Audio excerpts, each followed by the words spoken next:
There is nothing on earth like driving a brand new race car, except maybe one thing. For me, driving a new race track is just as much fun as driving a new race car. And I would be remiss if I didn't talk about the beautiful facility here at Palmer Motorsports Park. The road course is 2.3 miles with 14 turns, but more importantly, 190 feet of elevation change. For those of you counting, that's 10 feet more than Laguna Seca. Furthermore, it's been blasted out of Whiskey Hill granite, giving you amazing vistas every corner. And that is amazing until, of course, you hit the Whiskey Hill granite, because you'll die.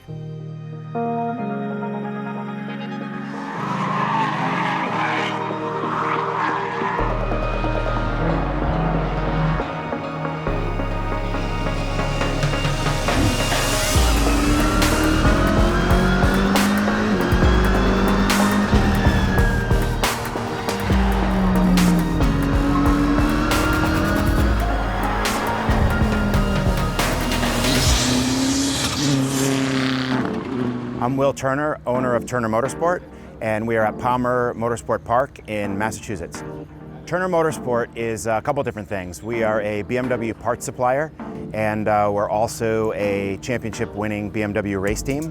Today we brought the brand new BMW M6 GT3 Racecar, and also a 2017 M6 street car that's obviously been tuned a little bit by Turner Motorsport.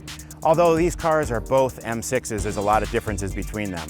The only thing they really share is the motor. It's a twin-turbo V8, and actually the motor in the race car is a detuned version of the street motor. Because of the way the rules are, this car makes less boost than the street car in race trim. Other than that, though, there's not many similarities. You know, one thing about the M6 is it is a big car. The race car is a big car, and the street car is a big car. But what BMW has done, especially with a competition package on these cars, is that you don't feel the weight. It does not feel like a big, heavy car. The ventilated seats and the navigation and the huge stereo with a subwoofer, all that stuff adds a lot of weight to this car, but it doesn't feel like it when you drive it. And that's a great part of it.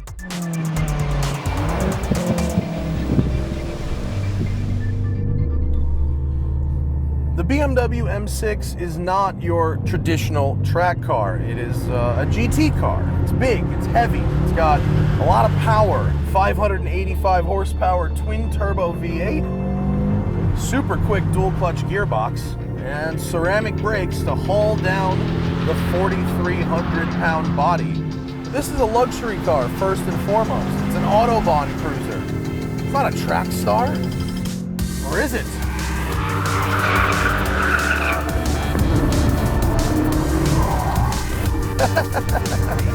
Got a little sketchy there.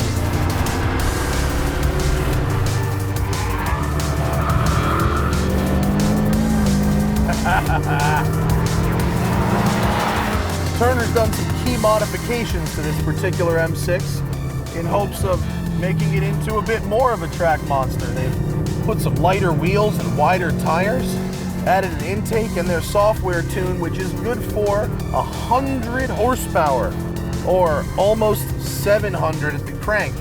And that means it should be a proper missile. This track, Palmer Motorsports Park, is incredibly interesting. The elevation change is just insane. If you look outside, there's just rocks. It's built on a mountain and there's rocks everywhere. If you get it wrong, you're not hitting Armco, you're hitting a boulder. Like a cheese grater on this car. I'm really excited to see what this powertrain can do when it has 1,500 pounds less weight to haul around and slick tires. That will be something. There's only so much you can do to mask weight. Technology goes a really long way, but sooner or later, you just have to admit that this car is too heavy to be a proper champion on the track. The M6 is unquestionably a great car, and I'm having a good time here, but that's not why we came all the way to Palmer.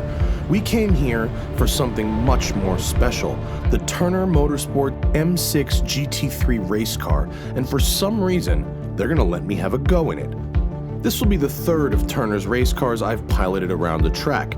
First, there was the Conti GS Class E92 M3. It was tricky to drive with not much tire and a finicky manual gearbox. It made 420 horsepower, weighs 3,300 pounds, and ran a 202 at the Glen. Then there was the Z4 GT3, a much more modern and forgiving race car. With 520 horsepower pushing around only 2,800 pounds, that car was a blast to drive and capable of a 150 at the Glen, 12 seconds faster than its predecessor. Today, this M6 GT3 is BMW's fastest GT race car ever. It makes 550 horsepower from its twin-turbo V8, weighs 2,900 pounds, and at the Glen runs a 144, 8 seconds faster than the Z4 and 20 seconds a lap faster than the old M3. This should be good. All right. All right, Marcel. How do I operate this device? All right, well, first things first, you're gonna need a steering. I'm gonna need a steering wheel. Look at this thing. I'm well aware that I'm not going to set any track records here, and Turner isn't scouting for a new lead driver. I have no one to impress and only one goal: don't crash the $500,000 race car. So plus is less traction control. No. But then I was handed a challenge. Could I even push the M6 hard enough to get the tires up to proper operating temperature? I struggled with this in the two previous race cars, but now I have an LCD screen showing me in real time when the tires are cold and when the tires are hot. That should be your goal. I'm not thinking about lap times, I'm thinking about two things. Don't bend this bitch and make all those boxes green. If I get going quick enough, these boxes should turn from yellow to green, indicating I'm on a pace that's worthy of the race car's performance. Oh, yeah. Here's the thing though, I am colorblind, and there's no way that while driving a race car, I can tell the difference between a yellow box and a green box on a small screen. So the only option was simply to go as fast as I dared and find out if that was good enough later. Oh boy. This is gonna be so fun and so terrifying at the same time. Okay, here we go. Pulling out of the pits. Race car doesn't like medium throttle. Steering wheel is so close to me. The goal is going to be, can I get temperature in these tires? Really smooth shifting. Really smooth power delivery. Very easy to steer.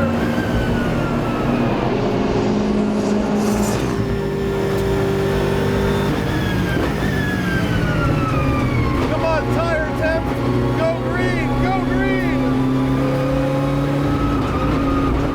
Left-hand corners are really weird because I'm so far from the left side of the car.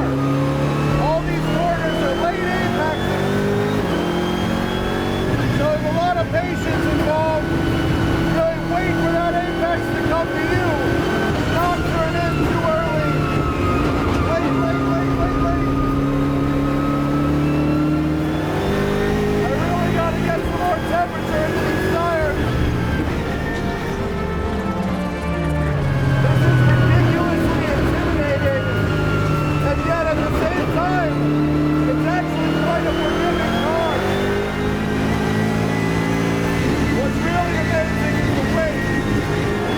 Still, how much lighter it is on the seat is amazing. The way it changes direction for a car of this size is just unbelievable. But because it's so big, and because you're in the middle, it's tough to place in the corners. I can't really tell how close I'm getting to these apexes. Go, go, go!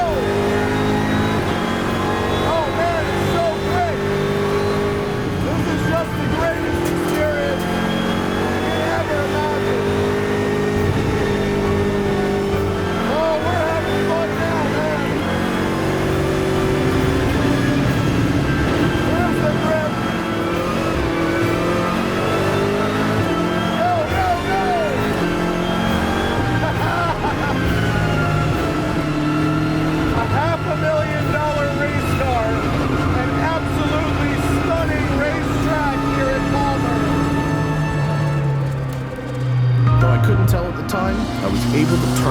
boxes green, get the tires up to temperature, and run a respectable 1 minute 38-second lap time from only one session in this monster of a race car.